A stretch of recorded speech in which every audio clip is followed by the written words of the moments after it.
so? Yeah, it is working. Oh, Cool. I just remember that one time we were going for like 45 minutes, absolutely riffing like crazy, and we found out the mics weren't on the whole time.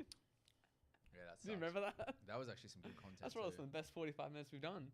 It That's what we probably, do. no joke, it actually probably was. Yeah. But whatever. We're back now. We're back. back. It's been ages. People probably forgot about us. We probably have no subs anymore. We almost forgot about us. It's been a long time. Yeah, it has. How you been though, man? You been good?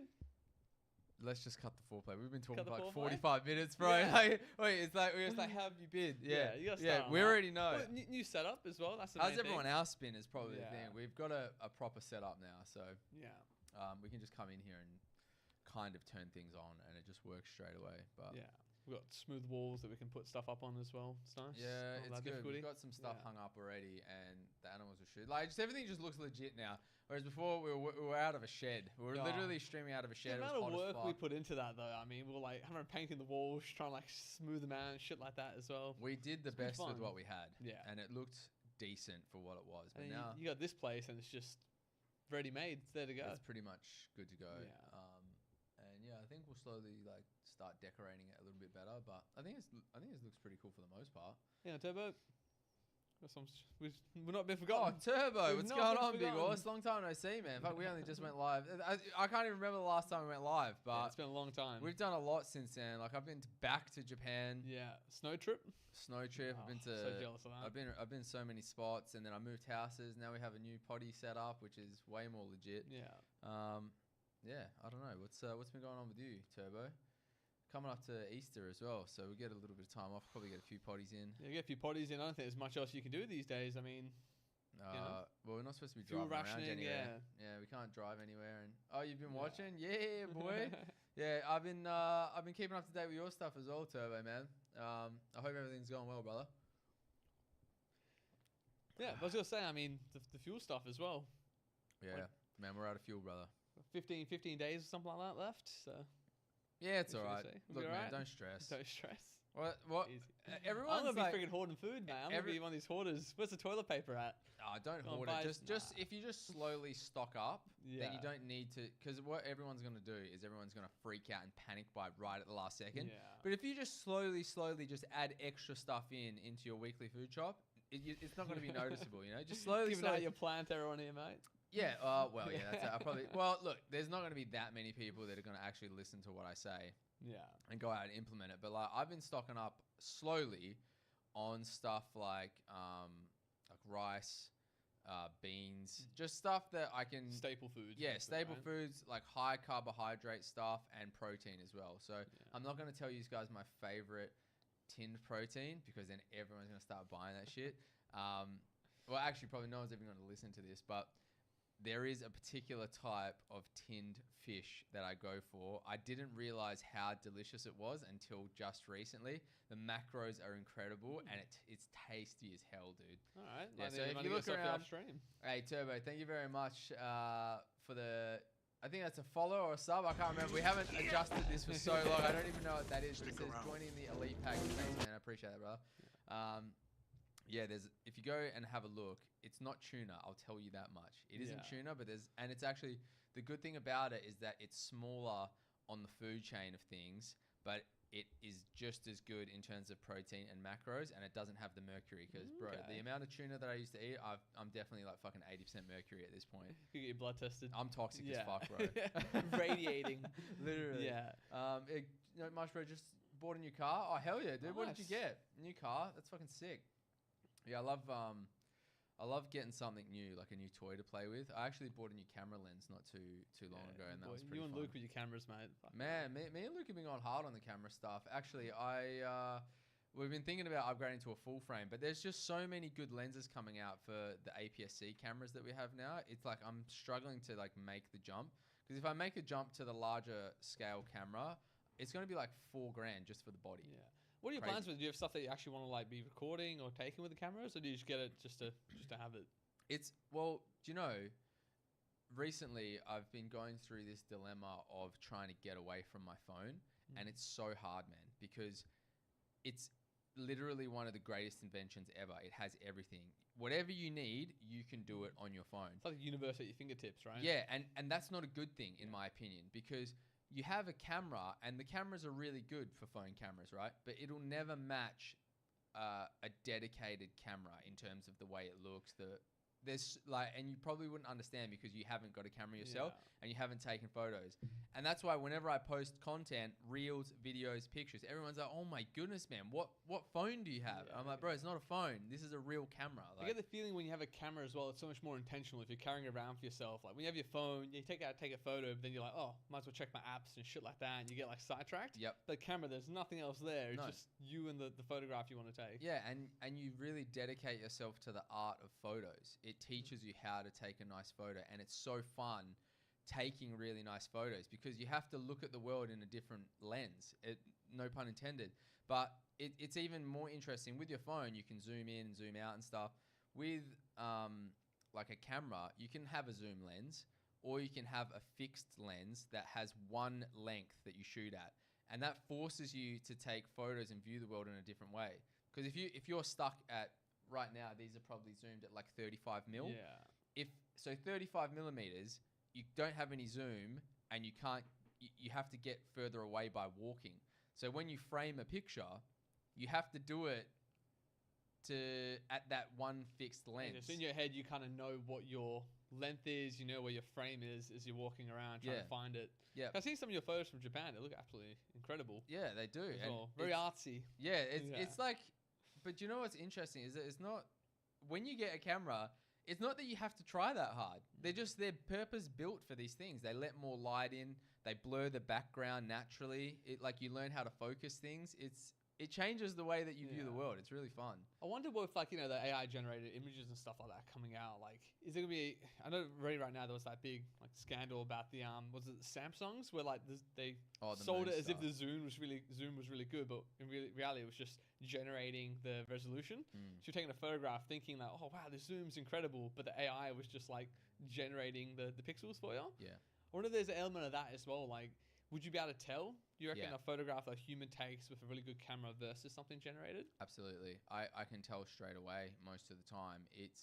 There's some, not to say that AI isn't incredible. Like, you can do some amazing stuff with AI, but you just can't match the artistic vision of someone that does it manually with a camera. Like, an AI can do what it thinks is cool, and it can do it. It could probably even fake something to make it look really good, and maybe you would fool me, but there's something about taking a photo yourself and that you could be proud of as well, right? Yeah, it's yours. It's hard to say, and most people. No one else has taken a photo from that position with that type of camera at that time. Those settings specifically. It's like it's your capture of reality that you've sort of stored for yourself. It's a way to like express yourself through reality that you're seeing through a lens that you have. You get full control of the light, the blur, the distance, the subject.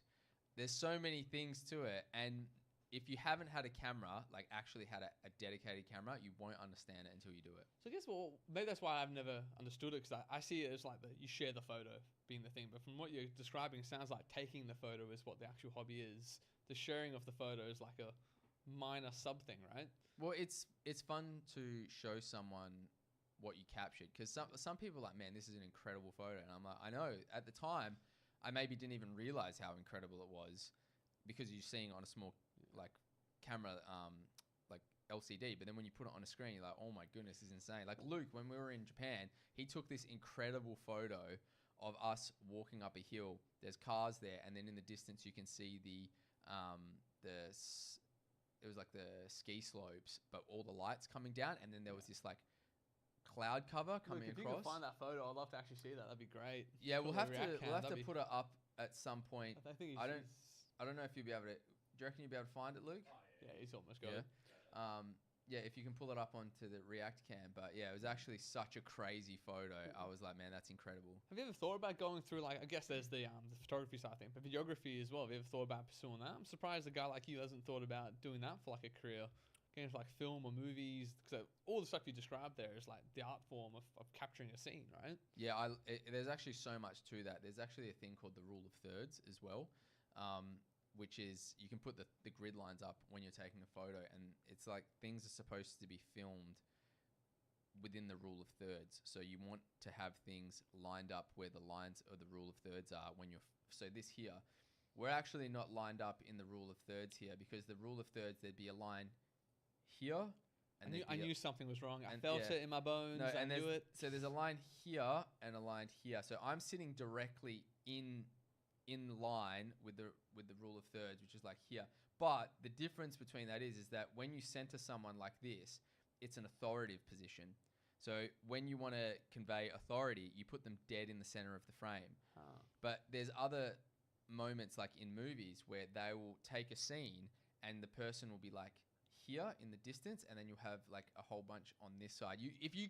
Once you understand the rule of thirds, if you go into any movie that you're watching, you will see that they follow the rule of thirds. It's crazy that like when you consume content or media, you don't think to yourself just how much intentional planning has gone into the things that you're viewing, and how much you can bury in like the subtext of as you just said, the image placement, probably the lens, the zoom, the pan as well when it's a video.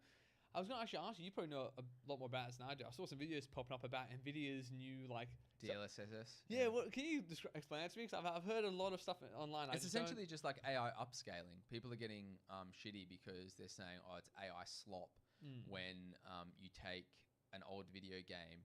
Which was created intentionally of all these things that we're talking about. Like some of them, people like, my favorite video games are the ones that have like the fixed background. They're all mostly hand-drawn back from like the 90s Final and stuff. Fantasy, Resident Final Evil. Fantasies, Chrono Trigger, stuff like that, you know? And now, like, what is this doing? They're not essentially doing anything other than upscaling. The way that you could see it is, let's say something like, what's a recent game? Like, say like Gears of War or something like that, or Final Fantasy X. They're essentially taking Final Fantasy X and then they're running that through DLSS. And that's essentially upscaling it to look incredible compared to what it used to, which was like sort of like the polygons are more obvious, you know? But is it just improving on the art already done, or is it like reimagining the art in terms of like? It's a bit of both. It's a bit of both, yeah. And some people are complaining, and I've looked at the before and afters, and I'm like, this looks incredible. Like, why would you not want it this way? Like, you can play it both ways. You can turn DLSS off or on. You don't have to play with it. Have you tried it yourself? I haven't actually done it myself, but I love Final Fantasy X. I'd love to see what that looks like. Yeah, it'd be cool. Like, I don't know if they've actually done it for that, but I've seen it with a few other games, and I've seen some before and afters, and I'm like, man, this looks actually amazing. I get AI slop. You don't want AI slop generated everywhere. But if you have the ability to take an old school game and like essentially have it remastered to current day graphics, why would you not want that? Well, that's what all the studios keep trying to do, right? Final Fantasy VII Remake is a great example. I would have loved if they just took the exact same fucking game and just made it with today's graphics. Instead, they changed like the storyline and shit like that. Yeah. To the point where I can't even enjoy it anymore. But you were saying before, when you take a photograph and all the things that you put in to get that good photo, is it kind of the same as that? Like the actual original art creation is just being like replaced with the AI. So I say, if you could take a good photo and run it through AI and it makes it better, is it still the photo you took? Or has something been taken away from there? So there's artists who made these games and they made the characters' faces and they drew the backgrounds in. When it goes through the DLS, like, is it just like ruining their art? I don't think it's ruining the art if it's purely upscaling it to make it look more modern. Yeah. It's not like art is subjective, right? If you love the original, nothing's ever going to be able to change that anyway. I always go back and play Ocarina of Time on the N64. Yeah. It doesn't matter that they've got an Unreal Engine version that looks incredible compared to today's standards. There's something nostalgic about seeing it as it was originally intended. When you're a kid growing up, it didn't matter how good the graphics were back then. Your imagination does the rest of it. That's actually a great point. Like I wonder, having so many screens and having so much fidelity to reality and the stuff that we like actually, consume and all the rest. Yeah. What am I seeing, Luke? Oh, sorry, my bad. My apologies. Thank you. Yeah, when you were younger, because I'm wondering, like, I remember playing some of these games who were like, the graphics are dog shit. These like PS1 games, but it stuck me so much, and I got so immersed and lost in the story, even though none of what I was seeing looked like reality. Like, it wasn't reality. It was polygons and triangle faces and stuff like that, the sort of stuff I'm talking about. But you got so lost in it. Whereas now, because of how much we watch like real life looking content, I can play a game right now where it looks like I'm outside in the forest somewhere, and I can't lose myself in it. Yeah. For some, I can't. I'm like, is that just part of being older that I can't like lose myself and get immersed anymore. And I sit there on the PlayStation trying to find a game to play. Like, I've been a bit bored last few weekends. My wife been gone. I can't get into any fucking game anymore. I don't know what's going on. I just can't. I can't like lose myself in it. But then I fire up a PS1 game where like the graphics are dog shit, and I'm right back there. I'm like in that moment of being a kid. It's I wonder how much of old school video games, the limitations that were put on them forced people to make it more innovative and fun to play, as opposed to relying heavily on it looking pretty. Yeah. You can make things look so pretty now that you can kind of skirt around the gameplay being any good, because they're like, well, it looks visually insane. That's actually a great point. I wonder if it's like a bit more of like a brain-wise. Like, is it like your frontal cortex is like the biggest part of your brain, the visual part? If you stimulate the fuck out of that, the rest of the brain can't get activated. With the old games, with like the smaller resolution, the less like reality fidelity that they had, the rest of your brain was active while you were playing. Yeah. Whereas now you're just watching. And watching's like the most boring thing you can do most of the time. Yeah, I think there is some truth to that. Not to mention that the limitations of graphics is a good thing to some extent, I think, because it forces the developers to rely on the gameplay being fun. That's why you want to play the game, because it's fun. The storyline should be really good, but the gameplay needs to be fun first. Yeah. And if it's not fun, well, then you just get bored of it so quickly. Because you know what it is? Most of the studios these days, the people that used to make these classic games that we love, they are literally bound by these bureaucratic suits that are like, you need to make as much money off this as possible. We need a season pass. You need to be able to milk the player for as long as possible. And when you get a game that doesn't do that, like Expedition 33, I love that so much. The Witcher, God of War, the remake, like, self-contained stories, basically. These are made by people, and you can tell that they love what they're doing. Just like when I take a photo and you can see that I put a lot of care into what it is. That is very few and far between these days. Yeah, and I feel like those bigger studios, they're probably like, they have some sort of AI algorithm running for them, which gives them like the weight of probability to make money.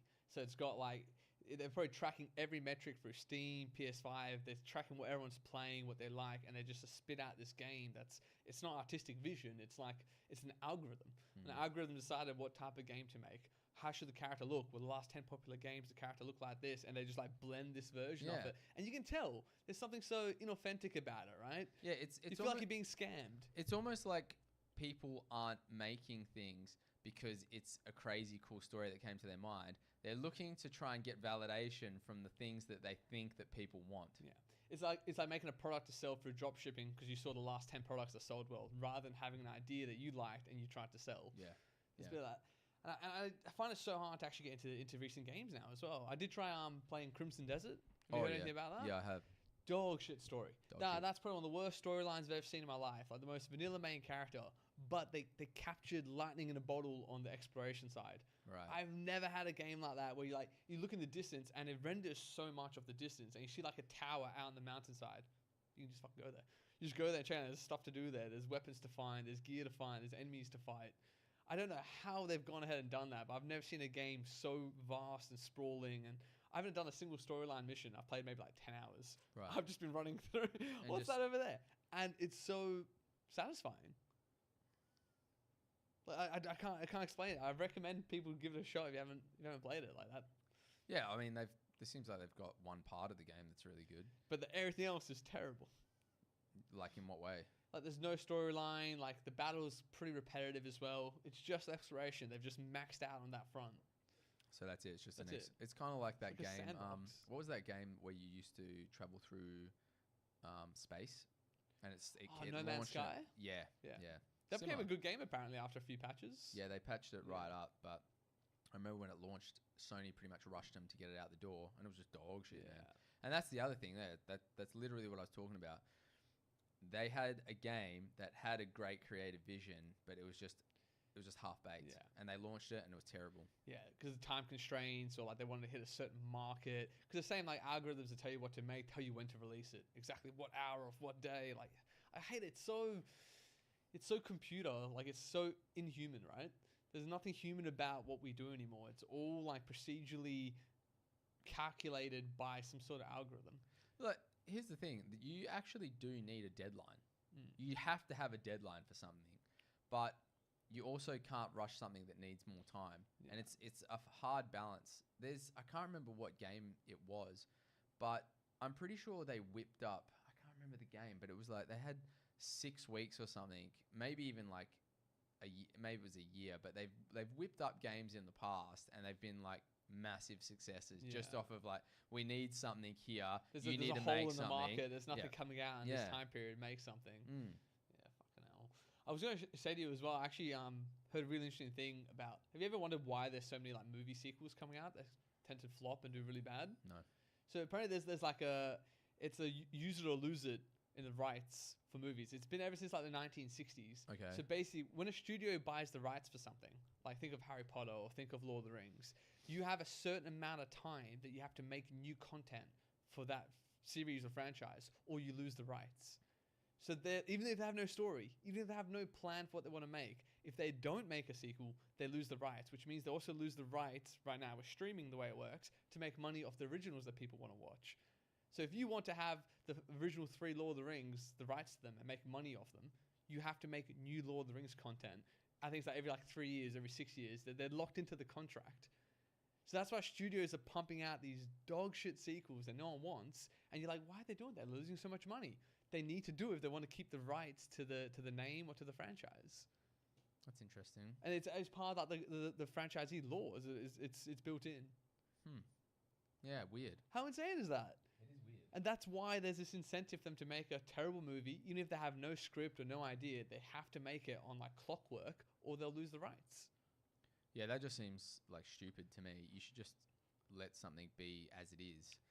But who knows, man? I don't even care. Like, if people want to destroy franchises, like, go for it. No, like, it's so hard to enjoy any sequel these days because they're just so half-baked. They've got all this weird political agenda in them. I just don't even care. I honestly, when I watch a movie, I go back and watch old school stuff now. Stuff that I've never seen before. I can't tell you, like, maybe in the last, like, 7-8 years, something good that came out that was, like, a new original idea in terms of movies. I also just watched the same TV shows from, like, 30 years ago, 20 years ago.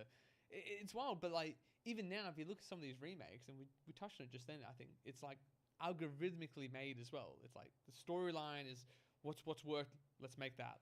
There's no real creative vision in anything. Yeah, do you know what's crazy is that Netflix makes shows now where the dialogue is overly explained because they know people are on their phones while they're watching. Wasn't it that Matt Damon said that in like an interview, that they have to like keep repeating the plot multiple times over because they know people are just going to be on their phones. What's happening to our fucking species, dude? I know. And this is so what crazy. This is what I was talking to you about having a camera separate to the phone, which is, we've gone off on a long tangent here, but I've been trying to get away from using my phone for everything. It's the phones, man. The phones are honestly, we've said this a long time, but I've really become aware of it as of late, and I'm trying to pull myself away from it, and it's so hard. It's so hard to stop scrolling. I've just realized I wish it would be hard to do this, but like, how often could a person tell you exactly where the phone is on every minute of the day? I feel like we all know where our phones are all the time. Like, I think there's like a dedicated part of our brains now that just track them, and like you're attached to it. It's like you're already a cyborg in a way. It's already part of your body. Yeah, it's literally an extension of you at this point, and I always find myself reaching for it or checking, or like the worst part is any time where I start to get bored. I don't allow myself to get bored and have ideas. I pick my phone up and put a video on and listen. That's a great point as well. I think like getting bored or being bored used to be a big part of creativity because that's what led you to think, and just thinking sitting alone with your thoughts without distraction. I don't know how many hours a day I can actually say I do that. Probably less than half an hour a day will actually sit there and be bored. It's not when I drive, I've got a podcast on or I've got a video on. It's not when I'm sitting at home, I'm checking shit, I'm watching stuff. We're always consuming content. Like, all the time. Yeah. Like, I've started trying to like read a physical book again because I used to do that quite a lot. And the book I got, it's fucking tiny. It should take me a week to finish. I've been on the same book for like 6 months. I can't stop it. It's like my brain's been rewired to something else. Yeah, I know what you mean. I actually have been trying to pick up my Kobo e-reader a lot more. And I find that that's handy because I can take multiple books with me, and just once I finish one, I can keep going on the go, and I don't have to worry about light or anything like that. And the colors are very dull, so it's not it's you not don't as need a light blaring behind you just to see the pages, right? yeah, which I do enjoy physical books, but it's nice to, when I'm on holiday, just carry my Kobo and I can just tuck it away. It's like this big. I have as many books on it as I want. It's still a screen, isn't it, as well? So it's like a nice little step it's a lateral step, you know? It's a screen that is just, it does have color, but it's like a shitty screen. Yeah. It's not a good screen. You can't use anything else with it? You can't go like on apps and shit like that? No. Good. No, I can't do anything so like that. you don't see notifications popping up while you're trying to read? No, it's purely just books. So when I'm looking at it, they do like the black and white version, and it kind of looks like paper, which is kind of cool, and you can just adjust the brightness and stuff. So that's what I use for reading for the most part. But then I'm trying to force myself to take my camera with me everywhere I go. So when I'm taking photos, I'm not just pulling my phone out and taking a photo. I'm actually being intentional with what I'm trying to convey in that shot. I'm trying to capture a moment in time, and it's fun to tell a story with the picture that you've taken. Yeah. I feel like you've also probably hacked something as well where it's made you more aware of your surroundings, right? Because now if you have your camera, you're actually you're appreciating what's around you. You're seeing stuff. Because you want to take a photo. You're seeing reality. Yeah. You're not just looking down at the screen and losing your mind into it. It's scary. I start to think about how much time I spend on it, and I'm like, man, I'm losing life here. Yeah. I'm losing life to this device that's arguably the most incredible thing we've ever made, and it's sucking life out of us. Yeah. It's fucking scary. Time just flies by. If you're on your phone and you're doom scrolling, then how quick time goes by. There's nothing else that quite lines up to it. Like you can sit there and you think 10 minutes has gone by. It's always 5-6 times more than you think. There's nothing else that does that to you. Yeah. Okay, it doesn't happen when I play games. It doesn't happen when I watch movies. Just when I'm on my phone, it's like a time portal. Yeah, it's just gone. And I can't remember I can't remember 5 reels ago. I can't remember what I saw. What did I see 5 reels ago? No. It's wild when I open up Instagram and the amount of reels that people have sent me. I've got like 5-6 chats, and it's just nothing but spammed reels. And it's not just me. It's everyone that it's happening to. It's Luke as well.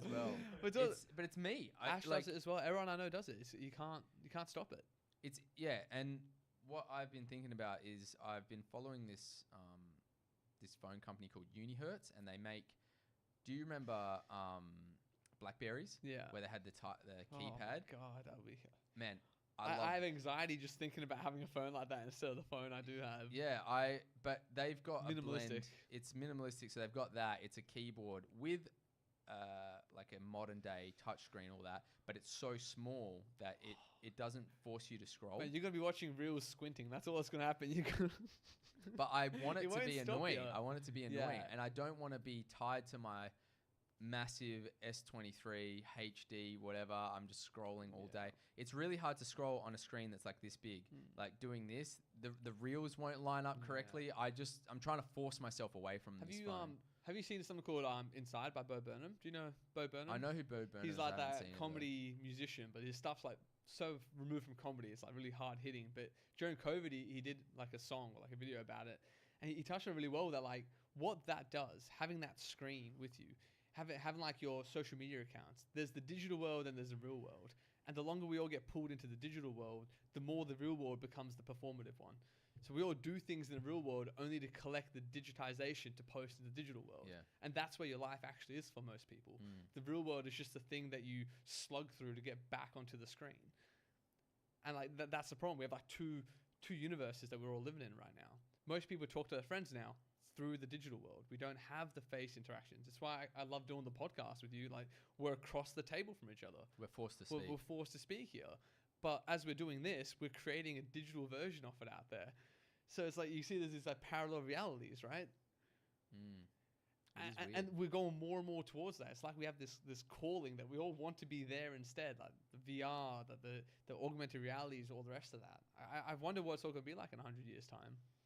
And there's me and you here trying to pull ourselves back out and be like grounded, me with like books, you with your camera. I was going to say, for me, like the physical books, when you're talking about using your, what was it called? Sorry? My Kobo e-reader. Your Kobo. Yeah. The reason I liked physical books, I feel like if you went back maybe like 50, 60 years ago and you went to another man's house and the concept of a bookshelf and what a bookshelf meant about someone, like there was no better way to like visually show who you were as a person, what your interests were, what your morality was, what your philosophy was, than your bookshelf, where you'd put books that you've read.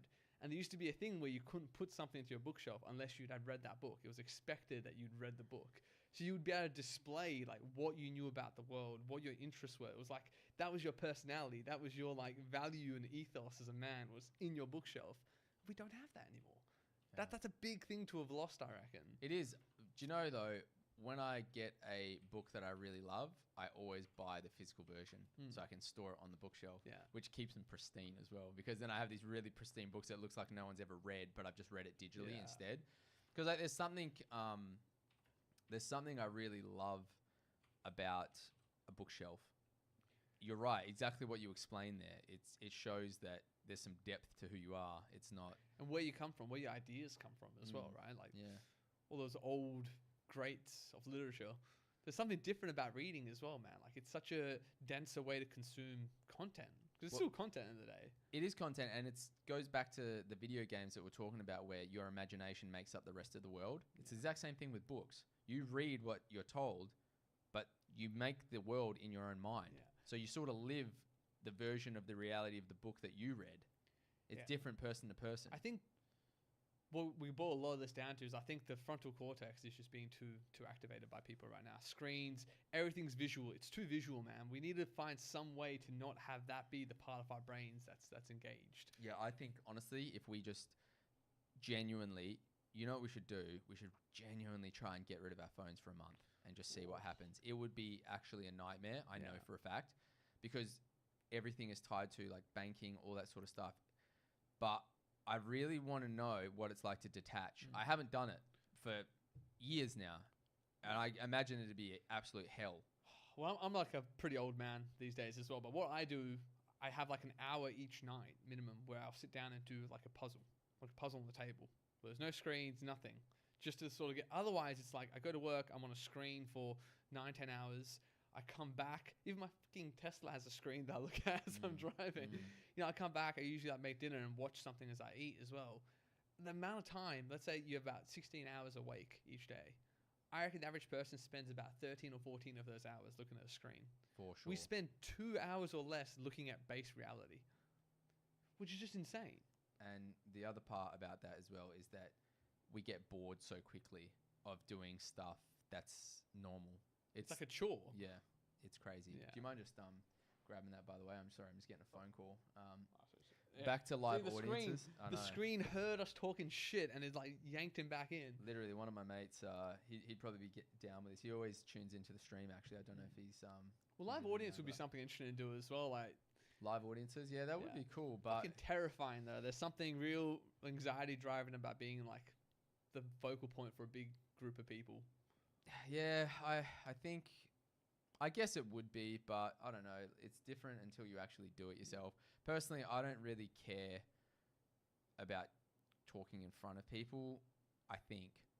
When I'm presenting, I can understand it.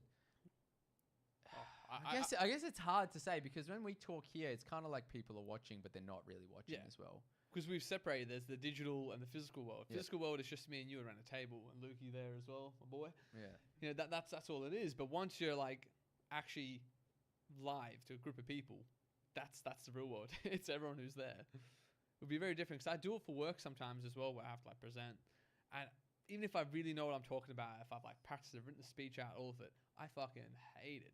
There's nothing I can think of worse than like having to present something, even if I know a lot about it. Yeah, I don't know. I get that if I don't feel like I'm prepared or I don't know a lot about the subject. But if I feel like I've got the full wicket and I'm in the zone, I have a lot of fun when I'm up there.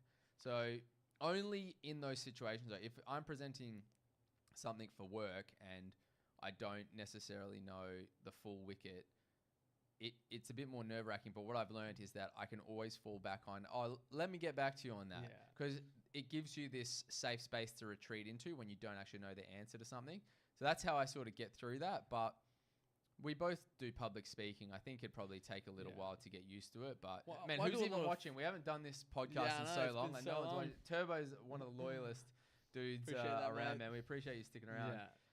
We're going to try and do this more now that we've got the potty set up. We should be good to go. Yeah, I think pretty so. Much all the time. We'll find a good middle ground to it. I think it's like trying to find that balance between being topical and then also like not being repetitive. I think we found that really hard for a while there when we didn't plan. So So we should pick things to talk about. Maybe do like themed episodes or something like that again. Well, it can just be stuff that you were thinking. Do you know the craziest thing is me trying to get away from the phone will free up our minds to think about things that aren't in the mainstream media as well. Because everything that we think is dictated by the things that come through our phones. So the algorithm. Everything we talk about is being fed to us, which is kind of why if you talk about topical things, it makes it easier to get views and content because everyone's thinking the same thing. You're echoing the same thing again. You're stuck in an echo chamber of things that's being fed to you by some entity propagandized. Who knows? You've actually touched on a really interesting thing there as well. I reckon like for a long time when all these algorithms were first starting to come around, it was basically you had your interests and the algorithm picked up on those and gave you things you were interested in. At some point, I think that's probably flipped. I think now for a lot of people, the algorithm tells them what they find interesting, because you're not doing input anymore. You are being like caught. It's a trap basically. Literally. And it's so intelligently designed and built. It'll know who you are. It knows where you live. It knows your age. It knows everything it's ever shown you before that you've liked and that you've looked at for more than a few seconds. I don't think we're feeding the algorithm anymore. I think it's feeding us. It's feeding us, yeah. And I don't know how long that's probably been going on for. Because all the stuff I watch, I'm like, oh yeah, this is the sort of stuff I like to be informed upon. But is it? I watch so much stuff about current day events. I can tell you everything about like the current fucking war in a country in the Middle East that's had wars fucking since I've been alive. Why do I know so much about that? Why is that 14 out of 16 hours I spend looking at a screen? Am I controlling what is on the screen? I don't know. What am I looking at? How did it happen? How does that video get to me? Yeah, we're stuck in a cycle of doomer content. All that gets pitched to us is fuel shortage, war going on, rationing, food shortages, this sort of shit. People getting wrecked on some content, like, oh look, she got him, or they got him. I fucking hate those videos. I try to like block the fucking thing every time I see them because I'm like, why is this popping up so much? Yeah, do you know even the way I've noticed when you scroll through stuff like Daily Mail, Perth Now, they will take stuff that isn't even relevant to our city and be like, this person just had life-threatening illness. And leave it at that. And it's like some guy in Zimbabwe has caught some crazy infection from a river. And you're like, why the fuck do I care? Why do you need to know about that? I don't give a fuck, man. Yeah. Like, we are so detached from what's happening in our own city that they're controlling the entire world to focus on the things that they want you to focus on. And it's always the worst thing in the world. Like, there's 8 billion fucking people on this planet. If one horrific thing happens, you will know about it. Why is it like that? Why is it like that? Why do I need to know about every war, every famine, everything all the time, everywhere, all at once? It's fucking exhausting, dude. It is exhausting. We're so desensitized now to anything. If someone gets killed, if someone gets sick, if some tragic shit happens, no one cares. Like, let's be honest, no one gives a fuck. Yeah. If someone dies, some celebrity dies, why the fuck do you even care anyways? But like, if there's a war going on, if someone gets bombed, you have all these people virtue signaling that they care when they actually don't. Yeah. They just know that that's what it's all they're supposed to be. Right? They're programmed to act like they care to get views and clicks. Man, do you know what we should really be focused on? What the fuck's happening in Perth in our general friendship circle vicinity, and then what's happening to the people in Perth. Everything else should not really fucking matter. It's all about what's happening in Perth and then Australia maybe. That's it. We shouldn't really care too much about, the major things that are happening outside of our general world, but we're too focused on the things that aren't directly relevant to us now. And way too focused on what's negative. I think if you look at the mental health like outcomes for people these days, especially young people, everyone's fucking depressed. And how could you not be depressed? All you see is the worst that happens in the world at any given moment. You will find out about it. It's not what life really is. I think what we talked about, like trying to get away from that screen and back to like base reality. Base reality, if you actually focus on it a little bit more, you realize just how many things you have to be grateful for. All you need to do is have a fucking blocked nose to realize how happy you should have been when you didn't have a blocked nose. That's base reality. You should be happy that you're healthy. You should be happy that your parents are healthy. Your friends are doing well. You should be happy that you're employed. You have food. Those are the things that are real. And we don't realize that those things are important because we've lived for so long in a world where all your needs have been met, that you've stopped being grateful for the fact that most of your needs are met. Yeah. There's so much good around you every single day. And because we're getting force-fed whatever doomer content on our phones, and we're so addicted to scrolling now, it's like whatever the algorithm decides to program into your mind is the reality that you're going to live. Yeah, it's dangerous, man. It's so dangerous to live in this digital world for too long. I think it's unplug with me. But legitimately, do you know what has been difficult is that I always say, let's unplug, let's stop using this thing. It doesn't matter if I use Screen Zen, whatever it is, it's the fucking phone that's the problem. It's not the fact that I can block it and I'm whatever. It's this phone. If I have this in my hand and I have the ability to scroll, I can't really stop it right now. Yeah. As much as I try. And you're a very disciplined person. You're probably one of the most disciplined people I know. And if you can't, I don't know who the can, to be honest with you. And like the biggest tragedy of all this is that evolution is so bloody slow, but technology is so fast that our minds are still basically the same ape that was swinging along trees. And now you got that in your hand. How are you supposed to? You still have a mind that's designed to give you dopamine when you find a berry. Like, you still have that chemical process in your mind, and now you've got this in your hand. Yeah. You've got the universe in your hand. You've got anything you could possibly want in your hand. But the brain's not evolved. And it's actually quite funny that we have a bone that's on our spine, right at the top of your spinal cord, that's actually getting stronger and more pronounced from people looking down on their phones. Yeah, that's crazy. And they're saying that in 100, 200 years, it's going to be like the spinal cord's going to change shape. The Homo sapiens spinal cord's going to change shape from that. Yeah, and just to be honest, I imagine that I'm going to get off this podcast. I'm going to go straight back to using this fucking thing until I get rid of this actual physical device. Let's do it together. I'll do this with you because then you're not suffering alone. We can both downgrade them to a minimalist phone. I literally... I'm scared. Luke's saying no. We're not going to get Luke on this. I know. It's fucking scary to even think about it because I love this thing so much. I don't even know how much I love it. I hate how much I love this thing. And I just need to... It's an abusive relationship. Yeah, I need to get back. I need to go back to the 1990s to 2000s where every device that you wanted to use was split. I can't have it in one because it's too powerful. Yeah. And we're giving these to kids... And I'm struggling to, I will go hardline. You wake up at 4 in the morning and go to the gym, but you can't put the phone down. I can't let this thing go, and I need to. That's why I'm trying to split everything back up into individual items that are specific to the use that I want to have. You have to want to have the outcome to go use the device. Man, I think you're gonna feel the biggest withdrawal of your entire life when you do this. I think it's going to be like, fuck nicotine, fuck sugar, fuck alcohol, all these addicting things. For some reason, I think the phones have slipped through the cracks. I can't think of anything else that's more addicting. It's a cure to boredom. Like that's what it really is. And I think a lot of people who take drugs or take any sort of substance, they just want to escape from realism. Like that's it. It's escapism, right? That is the biggest escape to reality that any of us have. And we all use it all the time. I might not do it with you. I might just study you. I'll write the scientific paper for this. You be the test subject. I don't even know if I'm going to be able to do it, to be honest. There's a Kickstarter out for that phone. It just launched like last couple days, and the early bird specials, it's getting the more it sells out, the more expensive it's going to be. So it's at the early bird, and now it's the one. It's like number 3. So it's going to be about $700 AUD to do it. And see you later. Bye-bye.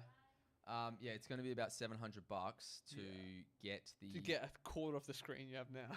Quarter of the screen and then like a physical keyboard. But man, I don't know. If I don't try, I don't know what I'm going to be able to do. Because then that is like a halfway point between not being able to have modern day functions, but it's also going to be unoptimized for me to just keep scrolling. Yeah. There's actually a book, I think it's like How We All Lost Focus or How We Lose Focus. I actually read this quite recently, and I just remember that the whole reason why it was like I think he's a psychologist, the writer, like a doctor in psychology, but the whole reason he wrote the book is because he tried to go without his phone. Yeah. He went for like a month. I might actually get you that book if you want to get the audiobook for whatever, but he actually goes through in detail, describes what happened to him. I just remember reading like the first few chapters and all about how how miserable he was, how like abjectly miserable, and how much he felt like he'd lost something like an organ. He describes it as feeling like he lost like a function of his body. Yeah. Like being a paraplegic type of thing. He felt that sort of pain. Yeah, well, I can imagine it because when I think of something or something comes to my head, the first thing I do is whip my phone out and just answer the question. But I want to change that from that to I actually have to sit at a computer physically and look that information. I don't want to be able to do it straight off my hands. And I think that'll make me be more in the zone of what's happening, because I find that even if we go out for like a lunch or a couple beers, everyone eventually just starts scrolling. It's fucked. Yeah, it happened to me and you when I got food that one time. Like there's one point where we're both just on our phones and like, what? We're not even interacting anymore. Yeah, and we have like some really good, we do a podcast together. We should be able to hold a conversation over a bit of food, and even like, there's this calling, something pulls your attention away. I wonder how much of all of like the problems we have with focus and deep focus, because I research a lot about that for my work. I need to write reports. I need to be able to like sit there and stay on task for hours at a time. And I can't fucking do it. No one can. The average length of deep focus is now down to like 8 seconds or something ridiculous. And it seems to keep dropping. I think with Reels, the average like length of deep focus for people tested has been progressively dropping with the next generation. Yeah, it's crazy. To the length of a fucking reel. It's crazy. Do you know what's fucked is you were saying about me and do I make video content, stuff like that? I actually do. I've been doing a lot more video content. Luke's seen a bit of it. I actually filmed a wedding for someone the other day and posted the reel. And everyone seemed to love it. And it's a reel, but it's more like a storyboard of the entire day. It's about 3 minutes 30. And I showed a couple people, and you can see them midway through, they start tuning out because it's too long. It's too long. 3 minutes 30 is too long for them. It's a song. I did it to an entire song. At that point, they're out. They're tuned out. They still think it's incredible as like a reel, but you they can just see the can't glazed eyes. You can see that they've just like lost that focus on it. Gone. And that's why I was thinking, it's fucked because I'm on the other side of this. I want to put content out that people want to watch. I don't want to consume content that people are putting out that they want me to watch. Yeah. I'm in this weird dichotomy that I want to contribute to the very thing that I want to pull myself away from. But I feel like when we did that, when we were making like content, these short form videos, we were still keeping it to like a topic. And you could see, what was the average? Like you see people had like, they gave you 3 to 4 seconds of their time. Unless you really caught them with some of the wildest shit I can imagine myself saying, they were gone after 3 to 4 seconds. It didn't matter if what we were discussing was important to their health or their future or anything. Did not matter. 3 to 4 seconds, gone. And the best reels that we made were the ones where people argued with each other. Yeah, because then they actually watched because they got emotionally invested. But holy shit, that's why they're doom scrolling. That's the only thing people engage with. You gotta make them scared or angry. Yep, that's literally it. Why does it have to be like that? Do you know? And I'll admit this. I started playing into that because I started to understand how the algorithm worked. So when I was putting content out, I would purposely word it in such a way that it would piss people off. You pissed me off a few times. You sliced me up to be like the worst point in what I said. I literally did it a few times, and Darko got angry at me. Because but some of those reels were our most popular reels. But you gotta understand, the whole thing starts with me saying, I'm not saying this is true, but and then Louis would cut it right from there. So here's the thing, the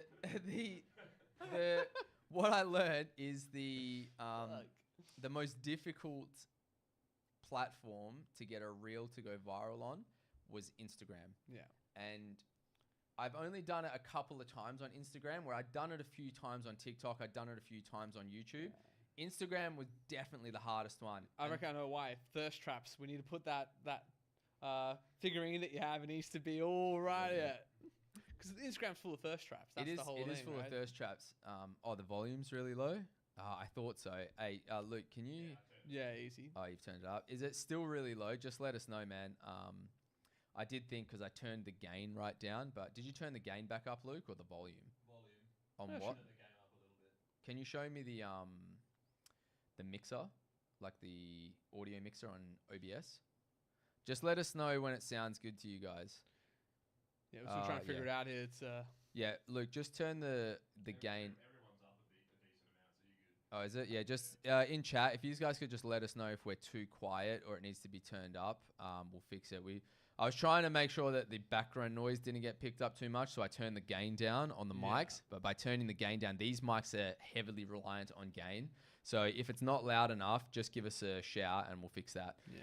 But yeah, essentially what I was saying. Oh yeah, so Instagram was the hardest one to get a viral clip, and I did finally get one that was semi-viral. I wouldn't even say it's viral. It was like the lowest level of was it 10,000 views or something like that? It was 20K, views, which is not even in terms of the grand scheme of viral, what people call viral these days. It was like the most minuscule thing ever. Expensive headset sounded fine to me. Oh yeah, fair enough. Are you listening on a phone, Seek? Just let us, if you're listening to this, just let us know if it sounds okay now. Otherwise, we'll crank it up a little bit more. But I'm looking at the mixer now. It should be. It's in the realm where it should be fine. Yeah. Yeah. So the one that I got to go viral on, what's it called? Instagram was when I had you say so. Basically, Beyonce is a psychopath. That's how I started it, and fuck me, people were going. They were crazy. Hey, I stand by that. All right, that was. It's true. Everything you said was true, but man, people were coming after us. They were going at each other in the comments. It was fucking excellent. But that's me like playing into it. Nest, right? That's it. And the other thing as well is I used the song that people say is part of the conspiracy by J. Cole. Yeah. She knows. So I had that in the background. I had him start with the most like enraging, so essentially Beyonce is a psychopath, and people were just like, that hooked him at the get-go. The glyphosate one did as well, and that was dead on right too. All the ones that we did that went viral and people arguing about, we've come good. Like the science has come out, the science has caught up with the stuff that I was saying, because I was reading the white papers as they were coming out, right? But normally mainstream science takes like 5 to 10 years to catch up. So I'm pretty happy that all the ones that went viral for and people were like fighting in the comments, suck shit, I was right, go fuck yourself. Yeah, and not to mention all the people like that are in the agriculture industry, fuck, they came after us. They were like saying the most crazy shit, and then I was, to be honest, I love, the worst part is that I love getting into arguments with people online. I don't do it anymore, but when it's like something that a content that we've put out and they want to argue with us on that, I love getting back at them eventually in a roundabout way that confirms what we were saying. So they went after us about the glyphosate thing, and then I literally went through and snipped all the countries that had started banning it, and I reshared it on their comment, and they were raging about that. It was so funny to me. So if you're online and you're arguing with me, just don't, because I genuinely get aroused by it. Yeah. You can't stand up for the next 15 minutes. I jerk off to arguing with people on the internet. So there's no way you can win. I will not get rage baited. I'm literally mentally scuffed at how much you cannot get to me. But the problem for that is it's like we are incentivized to put out content then that does that, and we feed into the same machine. Yeah, we're part of the problem for sure. But it's the only way that you can get people to see your fucking content. Yeah. We put out this 99% self-help, 1% rage bait. Yeah, we're just trying to pull you into the self-help. How long have we been streaming for, by the way? 53 minutes. So it must have been at around 50 minutes that we turned the volume up, because if I put this out as a fucking podcast, I'm gonna have to turn all the volume up now. You just have to know when to about that. Yeah, so I'll have to snip that. But yeah, we will put this content out. Probably no one will see it, or if it just never gets anywhere. And unfortunately, what you have to do is you have to either lean into the full degenerate, make rage bait and get yourself into the mainstream, or you just constantly post this and hope that at some point you get lucky. Or you just think or about both. Or we think about why we do it. Like for me, I like coming to you with certain ideas, and this is kind of like just our way of chatting through shit as well. So there's that element. You do something that you enjoy doing, and then if people like to watch it, great. If we can form some sort of community with people in the chat, great. Like doing it just for the sake of making money or fame, I think that's where people go down the road of just making what wants to be consumed. You're right there, and that's where you become almost evil. That's where you become part of the bad program. You're right. I even thinking about the way I explained that then, it didn't even sound like I was making content because I enjoyed it. I made content because I wanted people to see it. Yeah. Which is in itself what I want. But if you purely make content so people see it, you're not actually putting out any product that you genuinely want to put out, which is like we just talked about as well, right? You want creative, like, you want creative vision. You want to have the reason why you do something to be something unique, like video games and all the rest. We don't want to make content that's designed by an algorithm. I don't want to make content just because I know that's what people will watch. I want to talk about shit that I care about. And some of the best videos we did were things I genuinely, like, and you also genuinely cared about. Yeah, some of our most viral clips. It was authenticity was there. Yeah, even if we had some really viral ones that were rage bait, some of the ones that were extremely viral as well were the ones where I was just talking about One Punch Man or talking about One Piece or just random stuff that you can see the genuine enthusiasm coming off of me. But those ones are so much harder to like get feedback from because I feel like the algorithm is purely just pushing this one agenda. It's just doomer and like rage bait, and it's just so annoying because you can put all this content out that if the algorithms were like fair in the way that they distributed content, you wouldn't need to do that shit. But they have programmed them to such a way that people are feeding off of that same thing, and your content just gets pushed to the side. It's really annoying. Like, for me, the best part about us doing all this, I don't know if you remember, we got that feedback from that young kid who basically said, like, we're like inspiring him. That sort of shit. Like, I don't care if we don't get like millions of people viewing this. If we can just put the good message out, like some sort of positivity out there, because no one else is. It's so hard to find. I can't find it. When you scroll through, how much positive shit do you come across? You rarely ever see it. Ever, dude. I do not hear ever about something good that happened in the world. It does not come from an algorithm. And good shit happens in the world all the goddamn time. There's heaps of it. We could do that as part of this podcast as well, where maybe like I'll research some good news stories. Then we just say, hey, here's a dose of positive. Yeah? I think there's part of me that just wants to talk about positive shit. I don't really want to get on. Well, it's manifestation a bit as well, right? It is, yeah. If you constantly talk about things that are negative in the world, then you're going to start viewing everything through that lens, which is partially, it goes into my mind. The content that I put out here, whatever we're making, whatever this is, do we want to talk about mainstream negative events, or should we just go back to the old style where we would research a topic and you would send us down a fucking 2-hour-long rabbit hole about UFO sightings and just fun shit like that? Even though they took a lot of work to get going, now we've got Luke here. Maybe that stuff is actually okay. Maybe we should release some of the lost episodes. Yeah, I absolutely love doing that. We went to like ghosts and found our favorite ghost stories and shit like that. Like there was no, there's no doom and gloom about it. Yeah, and I think that's the best time we had like engagement with the community in the chat. We used to have quite a few people on chat, and people actually contributing because you wanted to be part of just a fun night with the boys. You don't want to listen to us talk like we're fucking news anchors, me telling you about the problems in Iran. Yeah, look, we all know there's fucking problems in Iran. There's been problems in the Middle East forever. There never won't be any problems in the Middle East. But like what we could do differently is just have that fun. Have that like two mates chatting. Well, 3 mates. Sorry, Luke, you're there as well, buddy.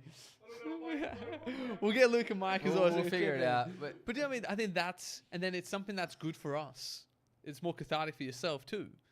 We can have these chats. Or if you had like a philosophical thing, we can go into those sort of realms where like those are good conversations to have. I want us to replicate what it used to be like when 2 men sat at a fucking park and played chess at the table. I want to capture that essence. We can talk about everything and anything. Yeah, we have an espresso and shit, and we chill in here. Like that's what I'm trying to like. I don't want to sit so like even the way I'm sitting. I just want to fucking like chill. I just want to like we have like all this stuff that shows our personality, and then we just end up talking about whatever the fucking news feed's telling us. It's like why the fuck are we doing that? There's so much shit here that we could like go into with passion as well. We have to break away from this shit this year. Yeah. Like. I know you don't want to do the phone thing with me, and I'm so close. Do it. I'm so close to just buying that Kickstarter phone because they've already put a few out. I know that they're decent. Fuck it, I'll do it. Should we do it? Should we just do it? Should we just buy the Kickstarter phone? And then we can actually talk about it on the podcast when we do these episodes, like what's it actually been like. Yeah. Like going back to what's the itching under your skin feeling like a physical keyboard. You see me that I'm like fucking gouging my forearms and shit. Yeah, we're literally just crackheads. Like crackheads trying to get dopamine through this digital device. We're literally plugged into the Matrix already. Well, I think we're there. We're already in the Matrix. You don't want to be like over inundated with dopamine either. Dopamine is meant to come when you achieve something worth achieving. It's fun. And all these phones hook in to that, and they give you that dopamine hit for doing fuck all. You haven't moved from your couch for 8 hours. Why the fuck is your brain flooding you with serotonin and dopamine? It shouldn't be doing that. Yeah. Like that's it. It's just hijacked your brain. Yeah, it's like when you train a dog to sit.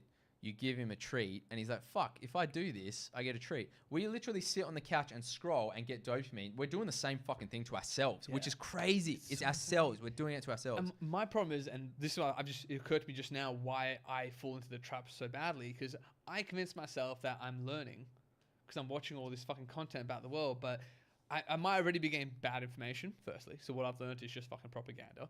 Like consuming, and there's actually some of the Russians said back in the Soviet Union, they said that it was the intelligent people who were the best consumers of propaganda, because stupid people didn't know what the fuck was going on anyway. But it was the smart people who believed it, and they believed it so much that they convinced others as well. They helped the state convince others. And my problem is, not to like toot my own horn, but I feel like I'm a smart person. So when I consume the propaganda, I weave a narrative about what the world is, and I start thinking that I can see through the propaganda. But my whole fucking weaved thing might just be propaganda the whole goddamn time. I don't know what's fucking real. Yet all I do is consume news. The news might just be fucking lying to me the whole time. So why am I doing it? Yeah, and the thing is that you send me shit, and then I'm like, I saw the same propaganda. I send it back to you, and we just end up in this spiral of we know a lot about this subject, but what the fuck, man? We've done nothing. We've literally achieved nothing in the day other than we've got doomer content recycling back and forth from us, where we could be sitting there. You could read Berserk. We could go out and take photos. We could make movie content. So much fun fucking shit. And the thing is, when we started this podcast, I was like, I should probably prepare a bit. I prepared with the fucking propaganda. Like I would have just sat here and like echoed back this shit like some sort of shill. And the only thing we know is true, real, is what's immediately around us. Because that's what you can verify. So why the fuck do we all spend so much time consuming information about overseas events, this or that, that's all been funneled through and approved by the news, by the media? Like, it's pointless. It's such a waste of your time. You're never going to know what's true. You're never going to know what's real. If they're lying about current events, how much do you think they lied about historical events? We don't know what the fuck's happened in the world. All you know is your own life and what's around you. And that's the thing that we all escape from. But that's the only thing you know is true. Yeah, and look, like I don't mind being informed on that stuff, but the part that I didn't realize until we got onto this potty today, coming back and talking about it, is how deep we are in it ourselves. Yeah. Like we are here, and whatever anyone that's listening is seeing, we're essentially consuming the same content, and then we're feeding it back to them. And then they're going and seeing that content. We're just and looping. It's all like a loop. Yeah, like, are you I need to informed break or this deformed? Shit. Yeah. That's it. And there's two sides, right? You either take the normie fucking soup that they feed you, like whatever slop that they want to propagandize you on the good side. And then I feel we're on the side where we're like, we're not propagandized. We know the truth. Slop on the other side. It's the same fucking thing. It's just the same which side. echo chamber. Yeah. It's just like a different room, but it's the same echo. Like you're still getting sent down a direction more than you probably want to, and more than you probably think is right. But the truth is probably somewhere in the fucking middle, right? Yeah, everyone gets pulled either directions. No one's really a centrist. No, and because your content isn't centrist. No, if we take my phone and your phone, I say they'd be very similar, but they're so dialed into the things that it thinks that we want, that's what we consume. We've just propagandized ourselves. Actually, oh my fucking God. We have propagandized ourselves. And the other thing as well is that by consuming all this content, I've just lost my train of thought because I'm thinking about so many random things right now. This is blowing my mind, dude. I'm sitting here like rethinking how I interact with the world, because I used to put a lot of value and a lot of stock in staying informed and want to know what was going on. But in reality, all I've done is those 14 out of 16 hours every day where I'm consuming content. That's life I'm not living. And it used to feel like a fair trade because I thought I was being informed. But even if I go down the conspiracy content and echo chamber on that side, I think I'm still being lied to just as much. Yeah. So either way I go, I'm being lied to, I think, just as much by people who also probably don't know what the fuck's real because they're doing the same thing. And all I'm really doing is losing time I'm alive, not actually, as you said, not like going out filming shit, not going out watching like interesting like animes and stuff like that I could be doing in that time. I need to stop that. That needs to stop. We're gonna die soon, bro. Time's just flying by. I know, and we're spending it sitting on this fucking device that's propagandizing us. Just echoing shit. Do you know what's crazy is that Metal Gear Solid 2, actually, the topic of the game touched on this, and I don't know. I haven't actually played through fully through Metal Gear Solid 1 and 2. All of them, actually. I've just done bits and pieces of them. What we should do is we should set ourselves a goal to play through Metal Gear Solid 1, get through that, understand the storyline, and then get to Metal Gear Solid 2. Because from what I understand about the story, I remember going through this like semi-documentary about it, is that the premise of the story is that it's AIs that have come to life and they're trying to take over the world. And the storyline is that in the future, there's going to be so much content put out there that no one's going to be able to filter through the most important things. And the AI has taken it upon itself to be the arbiter of the things that the people should see, because which is already happening. And the AI wants to refine it to the things that thinks it's going to push humanity forward, because there's going to be just too much slop out there. And it's literally happening. AI that like thinks it's helping us, but it's like actually just funneling human consciousness more and more narrow. Yeah, to the things that it thinks that there's content out there that isn't important. So it's going to choose what the people need to see to get us forward. Dude, I just had the fucking craziest idea, right? What we could do as part of this podcast is exactly what you described there. We both go and play the game. Yeah. And then we come back and we talk about our experience doing the thing. How many things are out there that you're really passionate about that I probably don't know about, and vice versa? We can both just go like experience the thing, and then like sit, and we can have like a podcast where we almost like, not the whole thing of course, but like a bit of the podcast where we like break down the themes and what it means and like our experiences with it. Yeah, we need to. Because people who listen also have like things that they're fans of, and maybe people in the chat can give us ideas as well, like, oh, you guys should both go check this out or that out. We guys should just go in there and do it. Yeah, let's do that. I think that'd be fun, because we talked about doing it with Berserk, like watching each episode and then discussing, breaking it down. We could do that one time, but I think playing through a video game, it'd force us to go back to playing old school video games and enjoying the storyline, and then we can discuss it on stream. I think that might be so cool. And even the people watching I'll start tonight. I'm going to start Metal Gear Solid. Yeah, I've actually got a copy of original Metal Gear Solid over there. Hold on, I'll show chat quickly. I'll probably get mine on Steam, I reckon. Yeah, I'll show you the copy I actually have here. Oh, yeah, go for some of these photos while he's finding it, Luke, as well. I'm so jealous of you boys going to Japan, man. I want to go again. Mate, you're going in October? That should be a fucking good time. What's the weather like in October in Japan? I think it's hot. It's still a bit hot? Yeah. Oh, I suppose if you go to the coastal areas, right, and they've all those islands and stuff like that. Is that the go for October in Japan? Yeah, I think it is. Who is that here? Is it Don't Look at My Pen? How you doing, bro? Long time no see. Yeah, Japan Autumn was awesome. season. If you're asking, Japan was actually awesome. We'll go to Yeah, Luke's just reacting. Oh, sorry, yeah, bro. I see that. Luke's reacting to photos. Yeah, check that photo out. I'm just feeling so jealous. Oh, autumn. So yeah, that won't be too bad. I don't think it's ever a bad time to go to Japan, to be honest. Are these the photos with your camera, Luke? Yeah. Yeah, all right. Oh, okay, now. I'm still surprised none of you boys did an ACL or an MCL on the skiing. I popped my knee hard. You actually popped your knee, Luke. Oh, yeah. Holy shit. The boys were very shocked when I stood up and after getting Yeah. Skiing in your 30s is just a brave thing to try and do. skiing in your 30s with a full knee. Yeah. YOLO! Didn't you guys send Maddie down one of the freaking ungroomed blacks? First time ever snowboarding. Jesus Christ. You gotta do some loose shit. That's so cool. Maddie was telling me that that when you guys went, some of these ski places were just full of degenerates who were like getting drunk outside pubs and punching up. Full of the most degenerate Australians you can imagine. Fuck's sakes. Copies. The same type of dude with a wispy mustache and beanies. Yeah, fuck's sakes.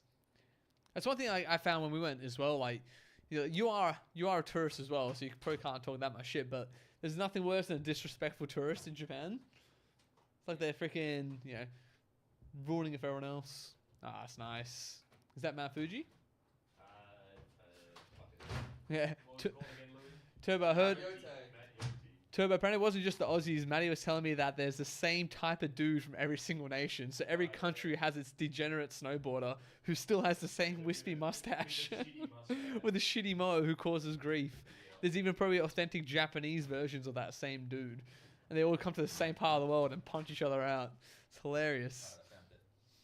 Oh, that's so fucking sick. Oh man, I've missed the Lawsons. The Aussies fucking menaces, bro. Oh, fuck. The cooked chicken at the Lawson, man. God damn. Oh. Is that a cook? That's a bit of cooked chicken there, isn't it? Oh, yeah. I can see that grin from a mile away. That's a cooked chicken grin. God, Jesus. Find that photo of me unhinging my jaw to eat that cake. Yeah, we'll have to Oh, Turbo, mate, you've got to try some of this Japan. stuff, yeah. I've been to a few places around the world. Let's go None for of a them piss. have, worries. I've never experienced something like Japan. They just have such a strong culture that, like, I don't know, the closest I can think of is if you go, like, like the maybe Rome with a lot of the Roman elements, where you really feel like you're somewhere different. But Japan feels like that everywhere you go. Japan's just amazing. It's amazing. So good. Even like the freaking 7-Eleven food. Oh, look at it. That's a beautiful photo. Look at him. His eyes full of wonder. You just love Yeah. it. You love it. I feel my thoughts on Japan were that everyone there takes their like job really, really seriously. They have a lot of like respect and dignity for what they do. So even if you're just the guy cooking chicken at like a 7-Eleven, you want to make the best chicken you can possibly make, and like that sort of like self-respect just like resonates throughout everything. I just look like a Luigi fan. Yeah. My photos, Luke's just like photographing. Did you take any of your own photos, Luke, or was it just Louis and all of them? I barely had any photos of me on this trip. This I is just good. love taking pictures of everyone else. Louis is gonna love knowing that he actually has like a stalker as a fan. Oh, yeah. Someone who just takes photos of them. That's me. Yeah, because I remember when we first He's my model. when we first got to Japan, there was the train was like, it was dead on time, by the way, as well, but we had to wait like maybe it was like what 5-10 seconds for the guy to finish cleaning it, and then he was like apologizing to us as he walked out, and we're like, mate, have you seen what transperf is like? Yeah. I'm just happy that someone didn't chuck a shit on one of the seats. Like, this is fine. Yeah. That's amazing. Oh, dude, I'm so freaking jealous. Where is this, Luke? This is Nagasaki. Nagasaki. At the Peace Park. Did you guys go to Hiroshima as well? You guys We was- went to Hiroshima as well. How was it? It was so busy. Yeah, okay, fair enough. Yeah, So there's nothing about it that feels like the history of what happened there. It's all just been like touristicated, I suppose. It was Nagasaki. A lot of people, where we went to like dinner, lunch, stuff like that, they were like, "Oh, why did you come here?" Like, Oh, so people actually wonder why you've come to see it. yeah. Which is a weird thing, I guess. Like, if you're Japanese, like the fact that people see those towns as such like a tourist attraction, when you're like, this is actually one of the most horrific things that have ever happened to us in our history of our nation, and people are just like, oh, let's take a photo of the little bit that's left on the column. Like, you'd be a bit, if you were Japanese, like imagine. Yeah. Yeah, for sure. There you go. If everyone watching, this is our producer. This is Luke. We are going to get him a cam and a mic at some point so we can pull him in. Petition in chat. Petition in chat, like. He says wild shit, but if we don't have his face on camera, the Mossad drones can't get But him. to be so honest, he's though, safe. like He's if we give Luke too much ability to chat, then he will lose focus on He what he's will, doing. yeah, So he will. He's we got need- his own 8 seconds of focus that he can hold on to. it actually worked out good because Luke was really on the ball today I because he thought- couldn't actually that was get great. involved in the combo. That was which is great. good. That was good. But yeah, we can sort that out. Well, Yeah. I've got a webcam there, so it's an emergency Yeah. one. We want look that. Nah, it's done. Chat has voted. Ew. Were you in the Hokkaido area? We were in Hokkaido for 1 week, and then we we flew to Nagasaki, went to Fukuoka, Hiroshima, Osaka, and back to Tokyo. You guys jammed so much in as well. Fuck, how the boys cope with you, Mr. Frickin' 100% over here. Every minute scheduled in. Luke and Maddie coped well. Yeah. Ryan and I, it was like 50-50 Butted heads a bit. either way, yeah, because Yeah. I like to get up early as fuck. Ryan likes to sort of take it easier in the day, so trying to blend it between the two of us. course. We, This mug. oh, hell yeah, dude, that's a sick Which I move. think when we all went, like, I'm fine with everything. I just hate feeling hungry. I Oh, want yeah, to you can't if do you have that, an empty stomach, I'm the most like irritable motherfucker you'll ever meet in your life. Like, just as soon as I have food, whatever the fuck you want after that, I Yeah. don't mind. I'm Yeah, all just do good. whatever. Yeah, 20,000 steps, fine. everyone was fairly chill. It was like, Uh, yeah, that's me and a guy called Matsuda that this was at, what was the... Ahani Park. Yeah, Ahani Park, and he saw us, and he essentially likes to walk through the park, and if he sees foreigners, there's the birdie hat. If he nice. sees foreigners, he likes to stop and chat to them. So we stopped and had a Nice. chat for ages. Ooh. Oh, actually, we need to send him these photos. I've still got the cards. Yeah.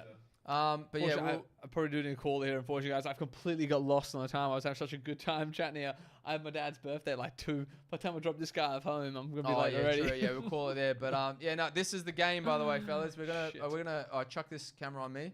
Yeah, quickly? we're both gonna give it a shot. We're gonna going play through this Metal Gear Solid. I don't know if you can. Yeah. I have the OG Metal Gear Solid here. I'm gonna play this on my PlayStation. I've got to set up.